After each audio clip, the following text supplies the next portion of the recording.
በስመ አብ ወወልድ ወመንፈስ ቅዱስ አሃዱ አምላክ አሜን። በመላው ዓለም የምትገኙ አዕይንተ እግዚአብሔር አበው ካህናት፣ አሃው ዲያቆናት፣ የቤተ ክርስቲያን ጌጦች ምእመናን፣ አባቶች፣ እናቶች፣ ወንድሞችና እህቶች፣ እግዚአብሔር አምላክ የሚወዳችሁ ሕፃናት ጭምር ሰላም እግዚአብሔር ከሁላችን ጋር ይሁን። ባላችሁበት ሁሉ ሰላምታዬ ድረሳችሁ። ሰማይን ያለ ምሰሶ ከነግሱ ምድርንም በውሃ ላይ ያለ ካስማ ከነልብሱ ያጸና፣ ደመናን ያለ ድምፅ የሚነዳው፣ አየርን ሳይታይ የሚያስጉዘው፣ የሚታየውንም የማይታየውንም ሁሉ የፈጠረ፣ በቀራንዮ አደባባይ ደሙን አፍሶ የዋጀን የሁላችን አምላክ፣ የሁላችን ፈጣሪ፣ የሁላችን አባት፣ የሁላችን ጌታ እርሱ ኢየሱስ ክርስቶስ ከዘላለም እስከ ዘላለም ለስም አጠራሩ ክብር ምስጋና ይግባው። ረድኤተ እግዚአብሔርን አጋዥ በማድረግ በዛሬው ዕለት የምንመለከተው የሆሳዕና ዕለት የሚቀደሰው የቅዱስ ጎርጎርዮስ ቅዳሴ መግቢያ ዲያቆኑ ጸልዩ ብሎ የሚያዘውን ክፍል እንማራለን። በተለይ ዜማው ለዲያቆናት ይጠቅማል። ትርጓሜው ለካህናትም ለምእመናንም ለሁሉም ይጠቅማል። ስለዚህ ቃሉን በመጀመሪያ በግዕዙ አነብላችኋለሁ። ከዛ ቀጥሎ የአማርኛውን ትርጉም እነግራችኋለሁ። ከዛ ቀጥሎ የእንግሊዘኛውን ትርጉም እነግራችኋለሁ። በመቀጠልም ዲያቆኑ በዕዝል ዜማ እንዴት እንደሚያዜመው እሱን ካዜምኩላችሁ በኋላ ትርጓሜውና ምስጢሩንም አብረን እንመለከታለን። የሰራዊት ጌታ እግዚአብሔር አምላካችን መዋዕለ ጾማችንን በሰላም አስፈጽሞ ለስቅለቱ ለትንሣኤው እንዲያደርሰን የእሱ ቅዱስ ፍቃድ ይሆንልን። ሀገራችንን በዓይነ ምሕረት ይመልከትልን። ይህንንም ጸሎት ዛሬ እንድንሰማው እንድናየው የፈለግኩበትም ትልቁ ነገር ለሰው ልጆች ሁሉ ሰላምና ፍቅር ይልቁንም የእግዚአብሔር ሰላም ይበዛላቸው ዘንድ እሱ ራሱ እግዚአብሔር ስለሚያዝ ቤተ ክርስቲያናችን ሁልጊዜ ስለ ሀገራችን፣ ስለ ሕዝብ፣ ስለ ዓለም ሁሉ እንደምትጸልይ የሚያሳይ ታላቅ ጸሎት ነውና እግዚአብሔር የምንሰማውን ሁሉ በልቡናችን ጽላት ይጻፍልን። በመጀመሪያ ዲያቆኑ የሚያዜመው በግዕዙ እንደምትመለከቱት እንዲህ ይላል። ጸልዩ በእንተ አበዊነ ጳጳሳት ወአበዊነ ኤጲስቆጶሳት ወአበዊነ ቀሳውስት ወአሃዊነ ዲያቆናት ጸልዩ ውሉደ ዛቲ ቤተ ክርስቲያን በእንተ መሃይምናን ወመሃይምንት ወካይበ ጸልዩ በእንተ ደናግል ወመአስባት በእንተ አእሩግ ወሕፃናት በእንተ ደቂቅ ወወራዙት ቁሙ ሰናየ ቁሙ ከመሰላሙ ለእግዚአብሔር ያሃሉ ምስሌክሙ ወይም ከመሰላሙ ለእግዚአብሔር ያሃሉ ምስለ ኩልክሙ ይሄ ግዕዙ ነው። የአማርኛው ትርጉም ምንድን ነው? ጸልዩ በእንተ አበዊነ ጳጳሳት ወአበዊነ ኤጲስቆጶሳት ወአበዊነ ቀሳውስት ወአሃዊነ ዲያቆናት። ስለ አባቶቻችን ጳጳሳት፣ ኤጲስቆጶሳት፣ ቀሳውስት፣ ስለ ወንድሞቻችን ዲያቆናት ጸልዩ ማለት ነው። 3 ጊዜ አበዊነ የሚለውን ተጠቅመዋል። አበዊነ ጳጳሳት አባቶቻችን ጳጳሳት፣ አበዊነ ኤጲስቆጶሳት አባቶቻችን ኤጲስቆጶሳት፣ አበዊነ ቀሳውስት አባቶቻችን ቀሳውስት። እነዚህ ጳጳሳት፣ ኤጲስቆጶሳት፣ ቀሳውስት። ጳጳሳት በየሀገረ ስብከቱ ያሉ የተሾሙ፣ ኤጲስቆጶሳት አዲስ የተሾሙ ባንዴ ጳጳስ ተብለው አይጠሩም፣ ኤጲስቆጶሳት ተብለው ይጠራሉ። ቀሳውስት ካህናት፣ አገልጋዮች። ዲያቆናት ደግሞ የክህነት ስልጣን ስለሌላቸው አባት ብሎ አይጠራቸውም፣ ወንድሞች ብሎ ይጠራቸዋል። ወአኀዊነ ዲያቆናት የሚለው እነሱን ነው። ጸልዩ ውሉደ ዛቲ ቤተ ክርስቲያን በእንተ መሐይምናን ወመሐይምት። የዚች ቤተ ክርስቲያን ልጆች ሆይ ስለ ወንዶች ሃይማኖተኞችና ስለ ሴቶች ሃይማኖተኞች ወይም ምእመናን ማለት ነው። መሐይምናን ለወንዶች ሃይማኖተኞች ማለት ነው። ወመሐይምት ለሴቶች ሃይማኖተኞች ማለት ነው።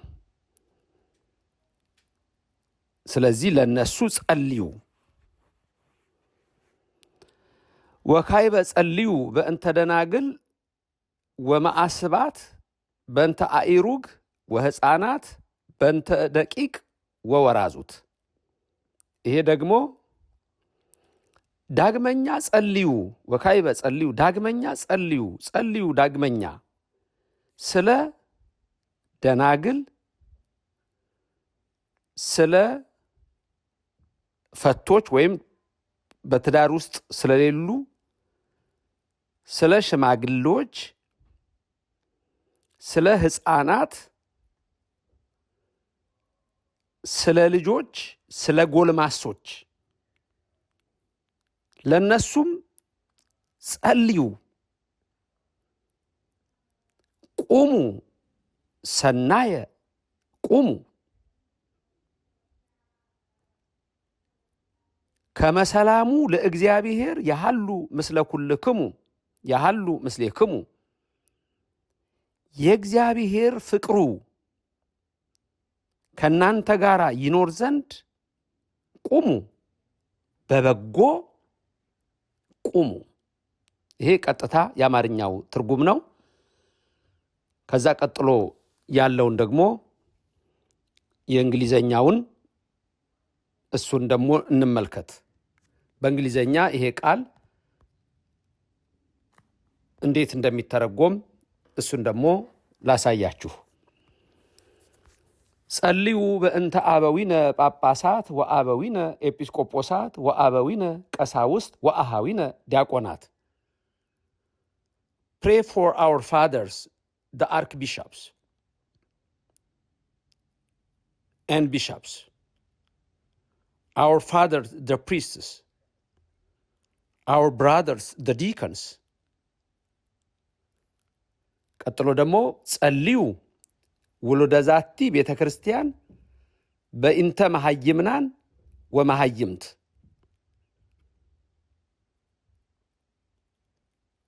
Pray, O you children of this church, for the faithful men and women.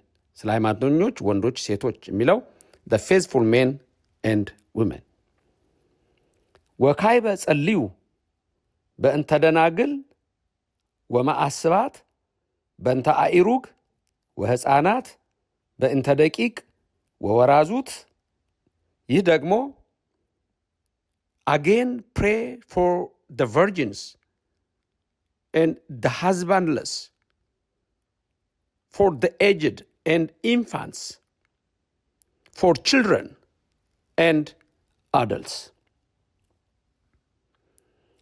ቀጥሎ ያለው ቁሙ ሰናየ ቁሙ ከመሰላሙ ለእግዚአብሔር ያሃሉ ምስሌክሙ stand up well, stand up that the peace of God may be with you. ይሄ ደግሞ የእንግሊዘኛው ትርጉም ነው። ቀጥሎ በእዝል ዜማ ዲያቆኑ ሲያዜመው ቀጥሎ ያለውን ይመስላል። ይሄ በሕፃንነቴ በልጅነቴም በጣም ከምወደው ዜማ ነበር። የሆሳዕና ዕለት ሲቀደስ በጣም ልጆች ሆነን ስንቀድስ የሆሳዕና ዕለት ለመግባት መቼም ብዙ ነገር አለው። ምክንያቱም የቅዳሴው ስርዓት ከውጭ ጀምሮ አርሁ እየተባለ ነው የሚጀምረውና ለየት ያለ ነውና የዛን ቀን ለመግባት መቼም ዲያቆን ሁሉ የማይፈልግ የለም። እኔ እንደውም ከትንሣኤ ዕለት በላይ እሱን ብዙ የሚፈልገው ይመስለኛል። ለማንኛውም በጣም የምወደው ዜማ ነው። ቀጥሎ ላዚምላችሁ። ጸልዩ በእንተ አበዊነ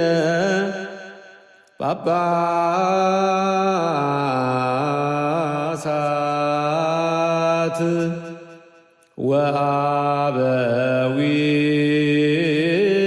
ወአበዊነ ኤጲስቆጶሳት ወአበዊነ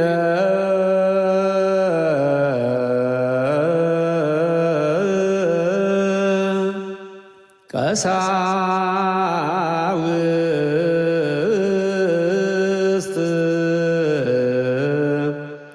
ወአኀዊነ ዲያቆናት ጸልዩ ውሉደ ዛቲ ቤተ ክርስቲያን በእንተ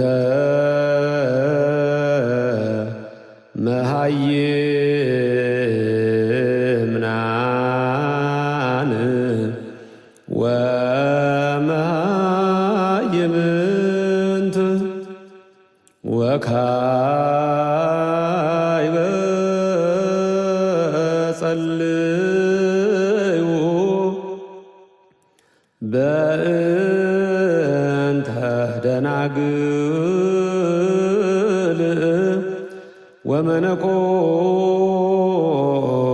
ወመነኮሳት በእንተ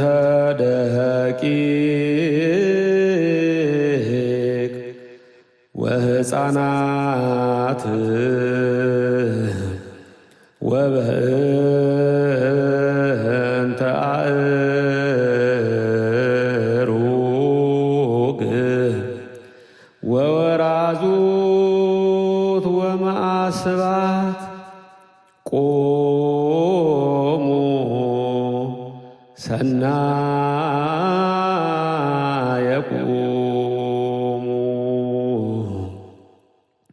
ከመሰላሙ ለእግዚአብሔር የሃሉ ምስለ ኩልክሙ።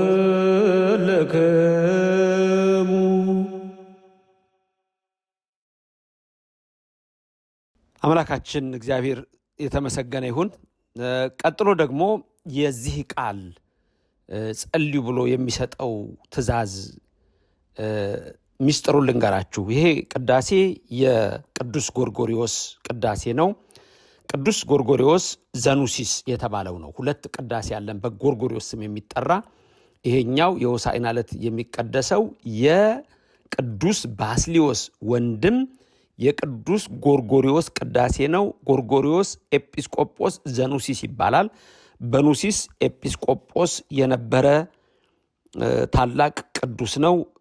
ጎርጎሪዎስ ማለት የስሙ ትርጉም ራሱ ንቁህ ትጉህ ማለት ነው። ጉስ ማለት ነው። ታላቅ ቅዱስ አባት ነው። ይሄ ቅዳሴ የሱ ነው። እሱ የቀደሰው የደረሰው ቅዳሴ ነው። እግዚአብሔር አምላካችን በረድኤቱ አይለየን። ቅዳሴው ሲጀምር አኮቴተ ቁርባን ዘቅዱስ ጎርጎሪዎስ ኤጲስቆጶስ ዘኑሲስ እሁ ለባስልዮስ ጸሎቱ ወበረከቱ ያህሉ ምስለ ኩልነ ህዝበ ክርስቲያን ተብሎ ወይም እንደ ስርዓቱ ተነቦ ይጀመራል። የዚህ ጸልዩ ዲያቆኑ የሚለው ለማን ነው ጸልዩ የሚለው? ቅድም በአማርኛው ስተረጉምላችሁ በእንግሊዝኛውም ስነግራችሁ ሰምታችሁታል። እና በውስጡ ያለው ነገር ምንድነው የያዘው? ጸልዩ በእንተ አበዊነ ጳጳሳት ወአበዊነ ኤጲስቆጶሳት ወአበዊነ ቀሳውስት ወአሃዊነ ዲያቆናት። ይሄ እንግዲህ ስለ አባቶቻችን፣ ስለ ጳጳሳት፣ ስለ ኤጲስቆጶሳት፣ ስለ ቀሳውስት፣ ስለ ዲያቆናት ጸልዩ። ይሄ ትእዛዝ ለናንተ ነው ምእመናን። ትጸልያላችሁ። አሁን እንግዲህ ጥያቄው ትእዛዝ ተሰጥቷል። ትጸልያላችሁ ወይ? አያችሁ፣ ለጳጳሳት መጸለይ ይገባል። ለኤጲስቆጶሳት መጸለይ ይገባል። ለሊቀ ጳጳሱ ወይም ለርዕሰ ሊቃነ ጳጳሱ መጸለይ ይገባል። ለዲያቆኑ ሳይቀር ትንሹ ዲያቆን እንኳ ቢሆን ወይም ትልቅ ቢሆን ለሱም ይጸለያል። ጸልዩ ለነዚህ ሁሉ። አያችሁ፣ ብዙ ጊዜ መርገም ስለገባ የክፋትም ዘመን ስለሆነ የምንነጋገረው ሁሉ ብዙ ሰዎች ዘንድ ክፋት ስለሆነ ስለ ሰው መጸለይ ሳይሆን ክፋትን ማውራት በሰለጠነበት በዚህ ዘመን ሰው ይፈለጋል። አንደበቱ ያልረከሰ ሰው ይፈለጋል። ሰውነቱ ያልቆሸሸ ሰው ይፈለጋል። ሌሎችን በጸሎቱ የሚያስብ ሰው ይፈለጋል። እኔ ኃጢአተኛ ነኝ አለም፣ ትእዛዝ ተሰጥቷል። ኃጢአተኛ ጻድቅ መሆንን ያውቃል እግዚአብሔር። ይህን ትእዛዝ በጎርጎሪዎስ ቅዱስ አባት በረከቱ ይደርብንና ሲሰጠን ጸልዩ ለነዚህ ሁሉ ሲል ስለ ሰዎች መጸለያችሁ በራሱ በረከት ለራስ የሚያመጣ ነገር ነው። ስለዚህ ለሊቃነ ጳጳሳት፣ ለጳጳሳት፣ ለኤጲስቆጶሳት፣ ለቀሳውስት፣ ለአባቶች፣ ለዲያቆናት ለነዚህ ሁሉ ጸልዩ። ዛሬ ተሳዳቢ የበዛበት፣ ዛሬ ነቃፊ የበዛበት፣ የሚሰደቡ ሰዎች እኮ ሆነው የተገኙ ሰዎች እኮ ይኖራሉ። ግን በመስደብህ ትርፍ አታመጣም፣ በመጸለይህ ግን በረከት ታመጣለህ ነው።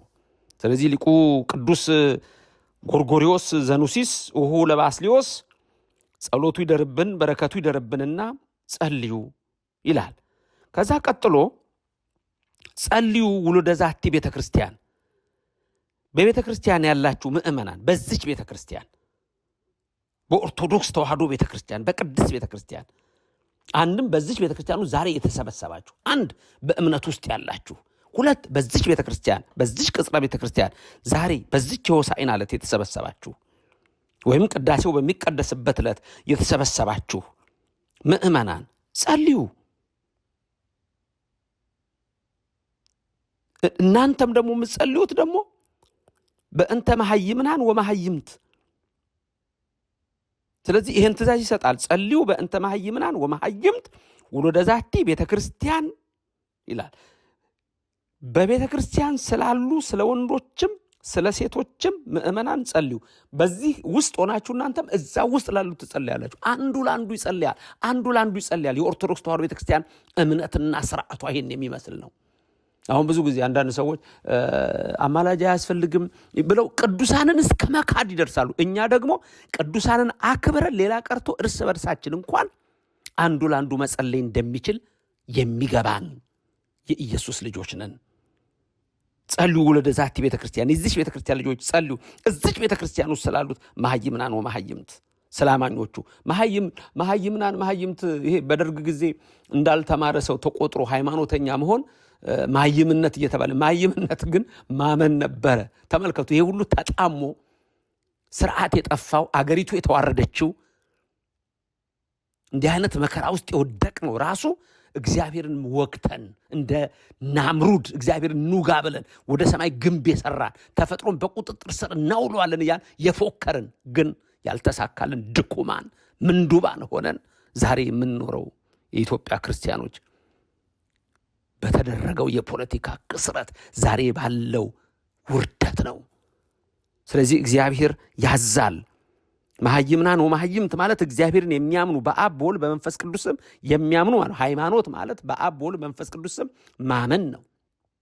በዚህ ቤተክርስቲያን ያላችኋል ኤፌሶን 4:5 አንዲት ሃይማኖት ብሎ የሚነግረን ደግሞ አንዲት ስለሆነች ነው። አንዲት ቤተክርስቲያን አሐቲ ቤተክርስቲያን ብለን የምንጸልየውም ከዚህ የተነሳ ነው።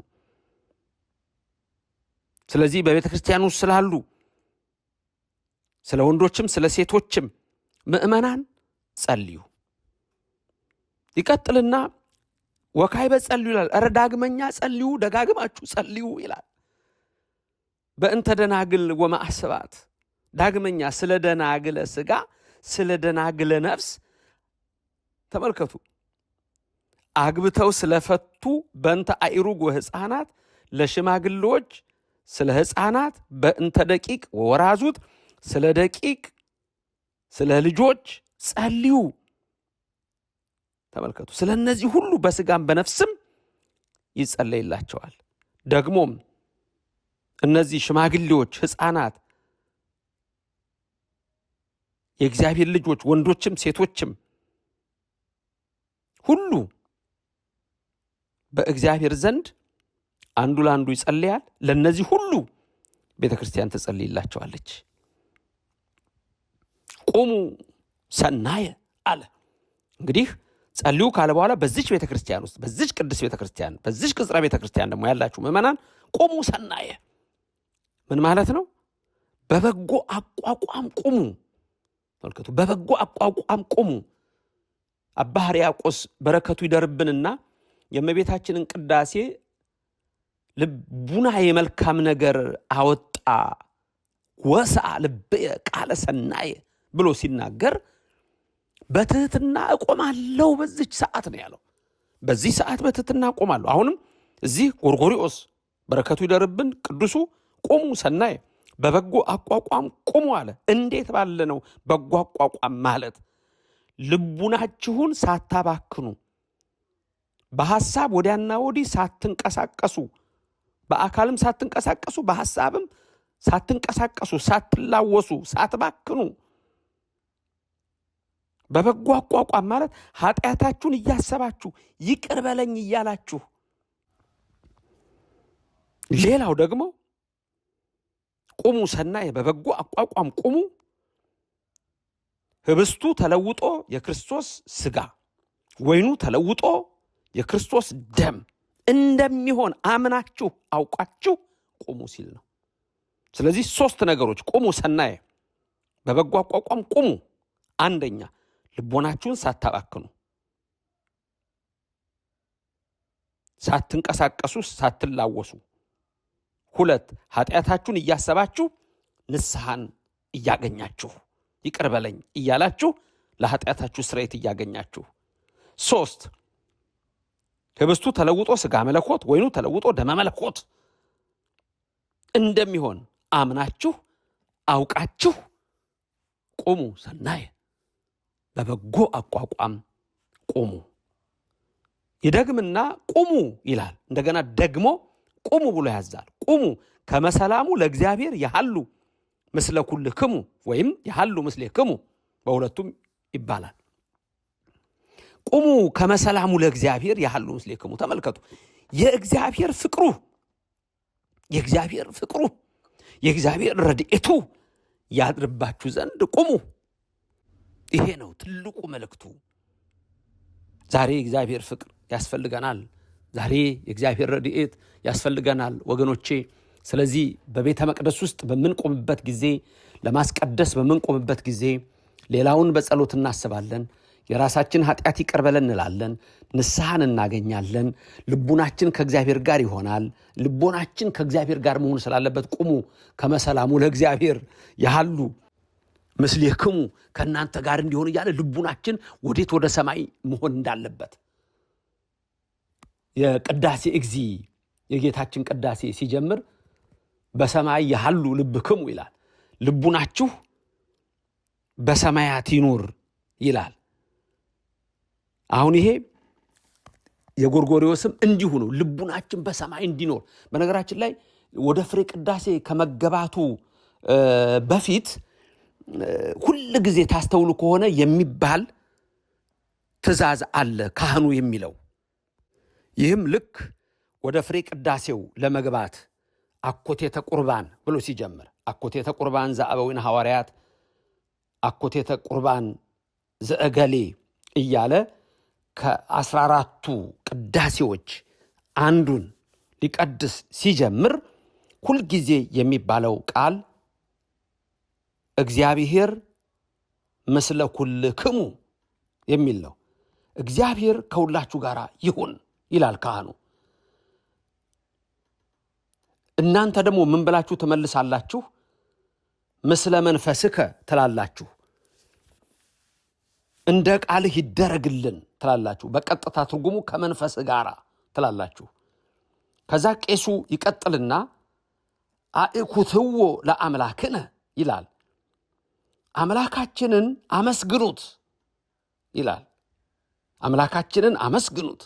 እናንተ ደግሞ ምን ትላላችሁ? ርቱዕ ይደሉ ትላላችሁ። እውነት ነው ይገባል ትላላችሁ። እውነት ነው አምላካችን ይመስገን፣ እውነት ነው አምላካችን ይክበር፣ እውነት ነው ይገባል ትሉና በድምፅ በዜማ ትላላችሁ። ከዛ ምን ይላችኋል ካህኑ? እንደገና ትእዛዝ ይሰጣችኋል። አልዕሉ አልባቢክሙ ይላል። ልቡናችሁን ከፍ ከፍ አድርጉ። ተመልከቱ፣ ልቡናችሁን ከፍ ከፍ አድርጉ። ልክ ፍሬው ቅዳሴው ሊገባ ስጋው ደሙ ልንቀበል እየተዘጋጀን ያለንበት ያ በመሃል ያለው ስርዓት የሚነግረን አሁንም ልቡናችሁ በሰማይ ይኑር። ብዙ ጊዜ ወደ 13 ጊዜ ተንሱ ለጸሎት ተንሱ ለጸሎት ተንሱ ለጸሎት ይላል። ልቡናችሁ እንዳይተኛ ንቃት እንዲኖረው ተመልከቱ ምን አይነት ረቂቅ እንደሆነ። ይሄ ስለ ቅዳሴ ብዙ ጊዜ ተነጋግሬያለሁ፣ አስተምራችኋለሁ፣ ብያችኋለሁ። የአባቶችን ትምህርት እንማራለን። አሁን እዚህ አልዕሉ አልባቢክሙ ልቡናችሁን ከፍ ከፍ አድርጉ። ከዛ እናንተም እንደምትሉት ብነ ሀበ እግዚአብሔር አምላክነ ትላላችሁ። በአምላካችን በእግዚአብሔር ዘንድ አለን ትላላችሁ። አያችሁ፣ መቅደሱ ውስጥ ስንገባ ከእግዚአብሔር ጋር ነን። የኢትዮጵያ ኦርቶዶክስ ተዋሕዶ ቤተክርስቲያን ስርዓቷ ሁሉ ልዩ ነው የምላችሁ ነው ደጋግሜ። ገና ወደ መቅደሱ በር ሲገባ ጀምሮ መንግስተ ሰማያት መግባት ነው። ወደ እግዚአብሔር መንግስት መግባት ነው። ወደ ቅድስናው መግባት ነው። ከእግዚአብሔር ጋር መሆን ነው። ብነ ሀበ እግዚአብሔር አምላክነ በአምላካችን በእግዚአብሔር ዘንድ አለን ይላል። እግዚአብሔር ከሁላችሁ ጋር ይሁን። እግዚአብሔር ይባርካችሁ። እግዚአብሔር ይቀድሳችሁ። እግዚአብሔር ፊቱን ያብራላችሁ። በመንፈሳዊ በረከት ያክበራችሁ። ቅድስተ ቅዱሳን ድንግል ማርያም በቀኝ በግራ ትቁምላችሁ። ከፊት ትምራችሁ፣ ከኋላ ትከተላችሁ። በልቡናችን ከልጇ ጋር ነግሳ ለዘላለም ትኑር። ያስተማረን የመከረን የገሰጸን እግዚአብሔር ስሙ ከዘላለም እስከ ዘላለም ከፍ ከፍ ይበል። በአምላካችን በእግዚአብሔር ዘንድ አለን እንዳለን ልቦናችሁን ከፍ ከፍ አድርጉ እንደተባለ፣ አዎ ከእግዚአብሔር ጋር ነንና እግዚአብሔር ከሁላችን ጋር ይሁን። ለብርሃነ ትንሣኤው ያድርሰን። ይህንን የጎርጎርዮስ ቅዳሴ የሊቁን ቅዱስ ጎርጎርዮስ ዘኑሲስ ውሁ ለባስሌዎስ የባስሌዎስ ወንድም ሲጀምር ገና ዲያቆኑ የሚያዜመውን ጸልዩ በእንተ አበዊነ የሚለውን ይህንን ትምህርት ተምረናል። እግዚአብሔር ደግሞ ስለ አንዱ ፈንታ 36 ዓመቱ ያማረ ፍሬ እንድናፈራ ይርዳን። ብዙዎቻችሁ አሁን ከተማራችሁት ትምህርት ምን አገኛችሁ? እስቲ ይሄንን አወቅኩኝ ብላችሁ ጻፉልኝ። ምን አገኛችሁ ከዚህ ውስጥ? የትኛውን ተማራችሁ? ከዛ ደግሞ ለእኔ መጻፍ ብቻ አይደለም፣ ዛሬ የተማራችሁት ትምህርት ደግሞ የሆሳዕና ዕለት የሚቀደሰው ቅዳሴ ሲጀምር እንዲህ ብሎ ነው የሚጀምረው። በጸሎት በእግዚአብሔር ፊት መቆምን፣ አንዱ ለአንዱ ማሰበን። ኢንዲቪጁዋሊስቲክ አይደለም። የኦርቶዶክስ ቤተክርስቲያን የፕሮቴስታንት እምነት ሲጀምር እንደ ግል አዳኝ ኢየሱስን ተቀበል ነው የሚሉት። ኢንዲቪጁዋሊስቲክ ነው በጣም በኢንዲቪጁዋሊዝም ኮንሰፕት ላይ የተቀረጸ ነው። የኛ ግን አዎ አቡነ ዘበሰማያት ነው። አባታችን ሆይ ብለን አንዱ ለአንዱ መጸለይ እንዳለበት በጋራ ያለ ህይወት የሚያሳይ ነው። ክርስቶስ ብቻውን አይደለም። 12 ሐዋርያትን ሾሟል። 36 ቅዱሳት አንስትን አድርጓል። 72 አርዲትን አድርጎ 120 ቤተሰቦች ብሏል። 5000 ህዝብ ይሰበሰብ ነበረ። ዛሬም እኛ እንዲህ ነው በጋራ እግዚአብሔር እንድናስበው እግዚአብሔር ያዘዘን። ስለዚህ ለሌላም ሰው አስተምሩት፣ ምከሩ፣ ንገሩ። እግዚአብሔር ደግሞ እናንተ ባስተላለፋችሁት ቃል በሰማይ አባቱ ፊት ይመስክርላችሁ። ሰዎች ይድረሳቸው። ላይክ ሼር አድርጉ። እግዚአብሔር በረድኤት ከሁላችን ጋር ይሁን። አሜን።